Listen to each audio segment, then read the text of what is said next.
Kanalımız abunəçiləri toza Kraft Auxol Kraft Germanski invertörü bir işe sürdük.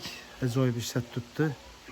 Zor, addi, mürekkep emas, hem özü ötən muşnislərdən başqa özəm yoxsayken modemlərəm bu, başqa özlərəm bu yine işe tuttu. Ucu giz süse geldi. Kulaçlarımızdan bata geldi. 10 kW'lı sistemimiz 1 kW bert tuttu. Kulaç bata geldi.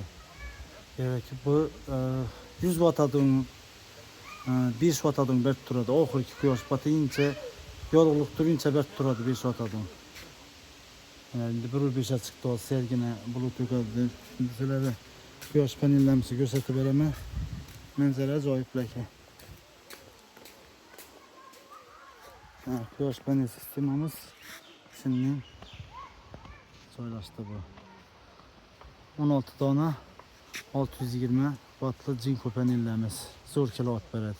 Azine kuyaş bitti zorlandı. Görüber erkani invertörümüz az 1 kilowatt şöyle indi 2 kilowatt'a götürülecek. Azine 2 kilowatt'a götürüldü.